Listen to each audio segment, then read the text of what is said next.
Well, happy Saturday, everybody. Welcome to another day in the life of me, DJ Bretley. It is Saturday morning, and I am going on day 7 of being sick. Woohoo. But no, actually, for the first time yesterday and today, I'm feeling a whole lot better. So, my foul attitude isn't going to be going off on camera today. And for those of you who had to tolerate my little rant about DJ Dumbass the other day, my apologies. But, some things occasionally have to be done. So yeah, anyway, as I get back to it in the work week, one of my friends made a really kind of cool comment the other day, and was shooting the shit with me about how hard I bust my ass on the DJ thing. And he kind of said, "Thank you, Chandra. I really do appreciate that. Some people have to hear some of that stuff sometimes. To the right people, but not everybody else." But yeah, and then I sat back and realized when my friend was like, "Dude, you work way too hard," and I'm like, "Yeah, I probably do." But it was part of the thing that helped me come up in this market very quickly was the work ethic, which was instilled to me from my old man, who's dead and buried at this point. What is it, almost 23 or 24 years? Not quite sure. But yeah, I take, just like anything you all do, and you'll see those motivational memes, what you put in is what you get out. No joke. Most people know, and actually, wow, I was thinking about this the other day. 20 years ago, I was in a bad place. I'd screwed up, and I was on my way to the Department of No Erections in the state of Illinois. And yeah, I really did screw up. That was 20 years ago, and in hindsight, I took a lot away from that. And at this point in my life, yeah, I've messed up, honestly, until 2013 or 2014 maybe. Let's just say, actually, no. I'll say for the past 4 years, I've been pretty solid in not screwing up. And it was when I moved to La Crosse. I got rid of leaving Chicago helped me get away from all the things that would make me do stupid things, for the most part. So yeah, but then being able to now focus all that attention and energy into the DJ thing, I bust my ass with it 7 days a week. Eat, breathe, drink, whatever you want to call it. But it's helped me get to where I want to be, somewhat. Not completely, but at the start of 2018, I had to set some goals. And I won't lie, through no help of my own, some of those goals got a little sidetracked and screwed up. With Carly's in downtown La Crosse closing, and some issues with DJ Dumbass, I had to rethink the entire DJ Bretley scope and what I was going to do, and how I was going to make it work. So I sat back, and last year I kind of formulated what the game plan was going to be for 2019.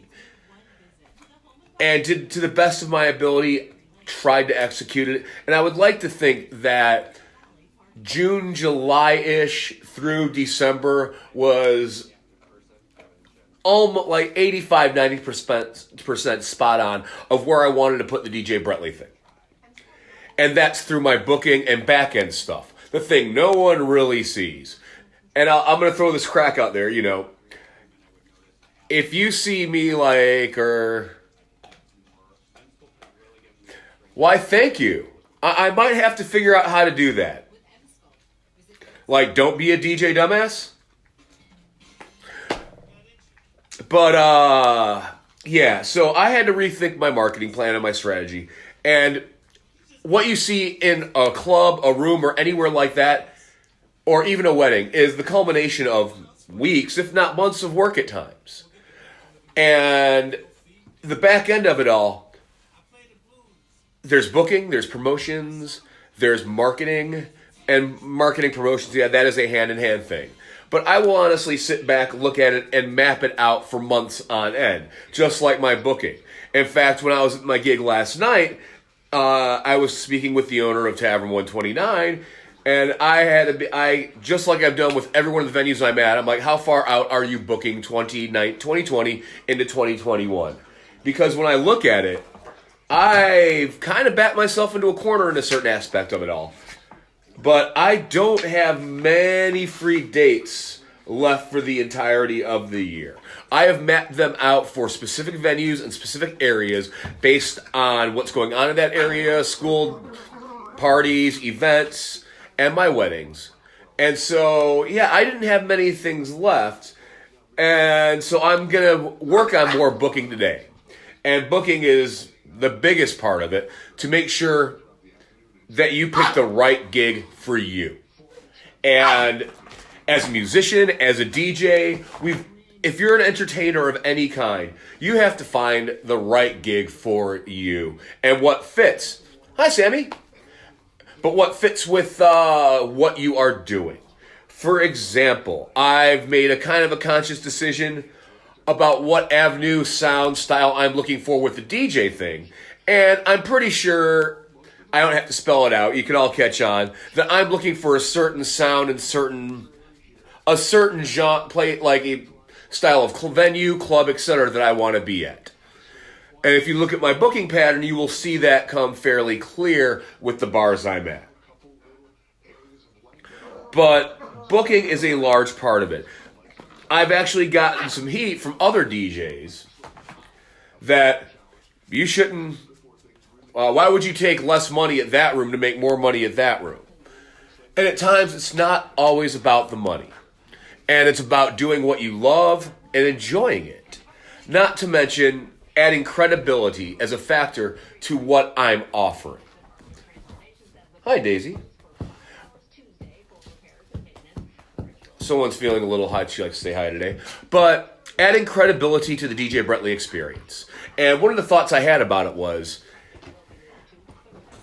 when part of, had the rethought and rebooking of the early part of 2019, was I realized my gigs and everything were all over the place. Daisy, stop. I was one day I'd be at a legit nightclub. The next day I'd be at a bar in the middle of nowhere. And there was no cohesiveness to what I was doing. And it wasn't helping me establish or market what I saw as what the don't drink my coffee, Brentley thing had to be. So when I sat back again, I really thought back at the beginning of the year, in addition to having to deal with some issues, I thought about where I had to take the DJ Brentley thing in order to do what I thought it needed to do. Knock on wood. Cue the dog. I was spot on. But, okay, enough, Hunter.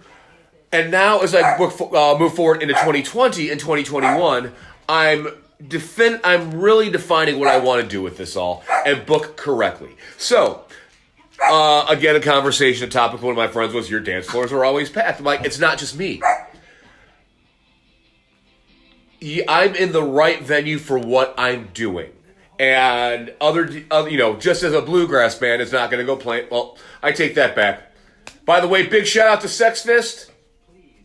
You might actually see me sneak down to Chicago on a Tuesday night. Shh. But you're going to have to put me on the list. That's all there is to it. So, Ben, John Goldfine, I might hit you up if I'm coming down to the G-Man for one of those Tuesday nights. But yeah,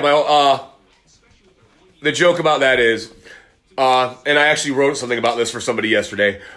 Back when I used to book the Red Line Tap, Heartland Cafe, and Studio Theater, we used to do all ages punk shows, and then one of the venues in the building, and then on Tuesday night, Sex Fist would play, a bluegrass band called Sex Fist. And one night after the punk show let out, there were punks, kids from Loyola University, our regulars, and a whole different hodgepodge of people crammed into the Red Line Tap, all watching a bluegrass band and getting along. Well, having a grand old time. It was so surreal that any possible walk of life you can picture in that room watching a bluegrass band. But anyway, booking what's right for you as an entertainer. So, as I was going through, and a little back step here, I hadn't really been in the booth all the time. Like, I'd make playlists and use, a shitty automated app on my computer when I was working at the Tap or anywhere else like that. I'd have playlists, but I really wasn't being a hard DJ, so to speak. if I saw things going on in the bar or when I was working that, I could throw a few I knew what I was doing with it.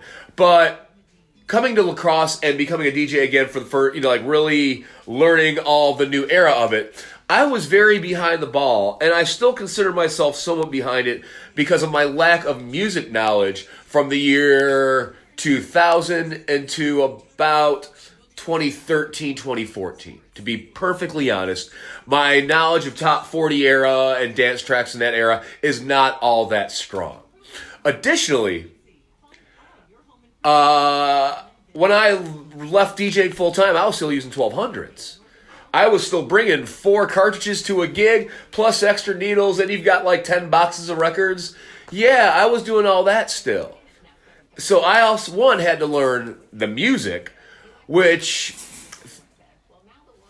I think my methodology has worked where I just went and sat down on the computer, checked all the Billboard charts, downloaded them all from every year, top 100, and then over the course of the last few years of being at this every night, have found what I'm looking for, musically speaking, in remixes and the sound I'm looking to portray or produce when I hit my deck.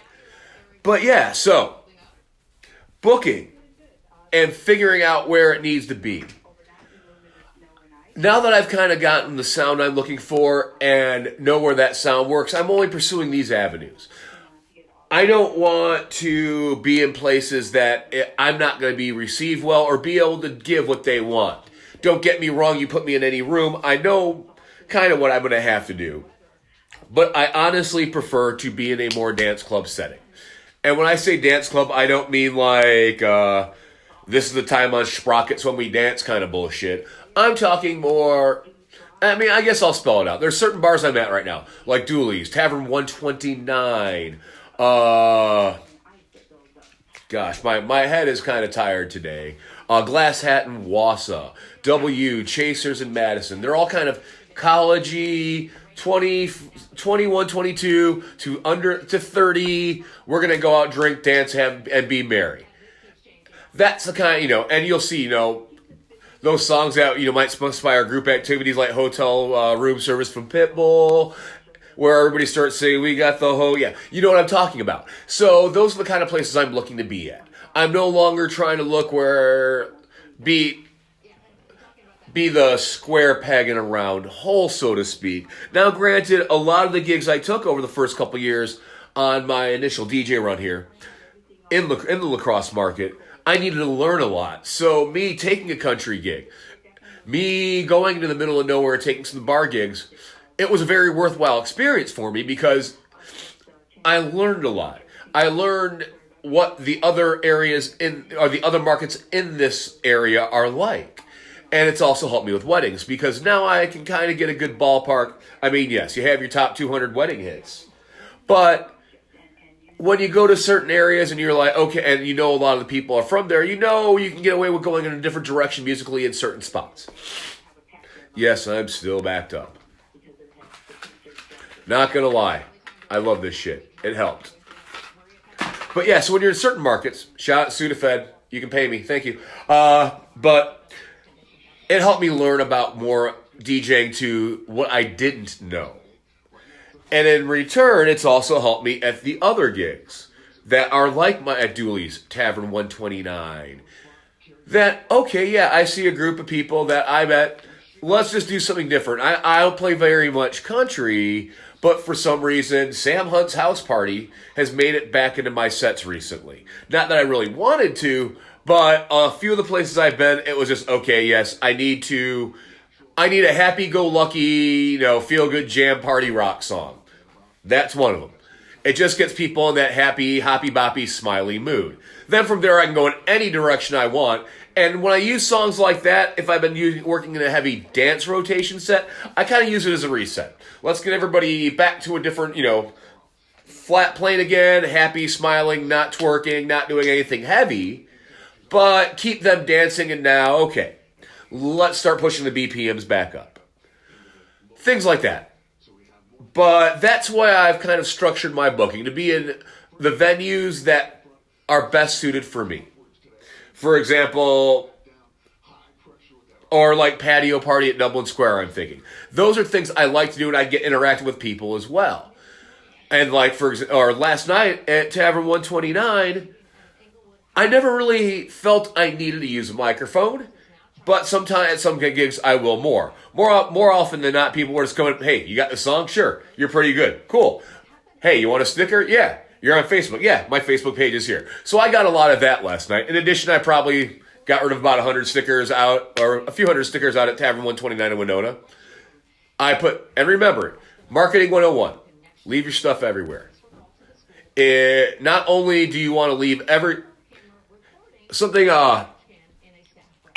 from when I trained MMA, don't let it go to the refs or the judges. Leave it all out there every time. So every night I go and work behind my deck, I put my all into it, but I also put everything else I can into it as well. So if I bomb and suck, it's my own fault, and please don't rebook me. I screwed up. But if I do well, and we've come, like, with the places I'm at on a regular basis, I've found a happy medium with it. It works for me, it works for them. Let's keep doing this. And that's what I'm looking for now in booking. If you gotta follow all that crazy bullshit. And, I've also established that there's some gigs that aren't for me. Like, there's venues in the area I've tried. It's just not the right fit. Doesn't mean I don't like going there if I get the opportunity, or I have any ill will or anything like that, but just some venues aren't the right fit. And it's finding those venues and whatnot when you're booking yourself as an entertainer. So you can carve out a little bit of a niche for yourself, market your brand, and I'd like to think I'm doing so more and more now. But that's how I've kind of taken my booking and where I've gone with it as a DJ. And I have the venues I'm blessed to work with, and it works for me, it works for them. I love being there, and because I would like to think that because I keep getting brought back there, it's a win-win situation. It's great. And that's the other thing. I always check as an entertainer here. Your crowds might be doing great, but always check in with the bosses. Pretty much at the end of any night I'm at a club, if the boss man, boss lady are there, I'll say hi to them at the end of the night, ask what they thought. I mean, there's some clubs that will be like, "Hey, do this, this, and this," or middle of the night It doesn't happen very often. And I like to think I pay very close attention to my dance floor versus the bar and clubs, but occasionally I've been had to told, back it down for a minute. They just won't stop.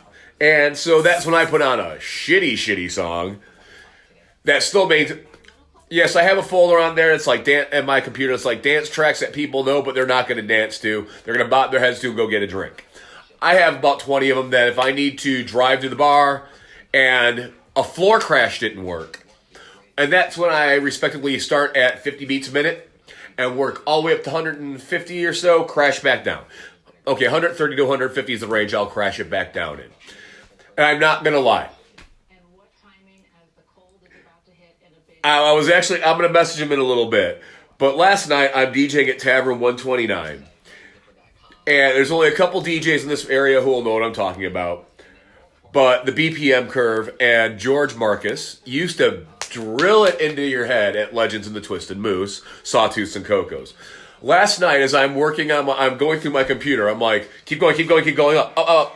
And all I could hear is George Marcus in my head going, "Nope, you've stayed at 105 to 110 BPM for too long. Move up.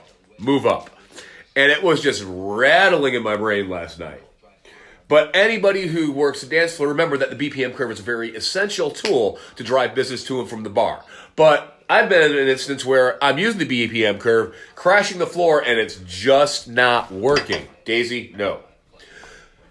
At that point, you just got to throw a bullshit song on and bomb your floor out. So, yeah, and nowadays, because I want the bars I'm working at to do well, both with their dance floor, but in sales and profitability, I keep an eye on how long people are on the dance floor. If I see the same 50 people in front of me for an hour, I need to change it. They need to go get a drink. As a DJ, if you're working in venues like that, you need to think about that as well. And maybe I'll go more into that later next week. But I think I'm going to have to take this little wild puppy out because she's chewing on my arm and now my hand. So, on that note, I'm going to take this one for a walk, do some shoveling, and I'm going to get back to the DJ work here. I'm booking. So, stick close by my DJ page this week in events because, knock on wood, I'm hoping to have some really, really cool things to announce over the next couple of weeks. Thank you, Paul. Yeah, and see, I love you. But yeah, so I'm going to get back to it. My dog here, yeah, she's got it, yeah. So anyway, everybody have a great night, and if you are DJing anywhere tonight, I hope your dance floors are packed. Thanks a lot, everybody.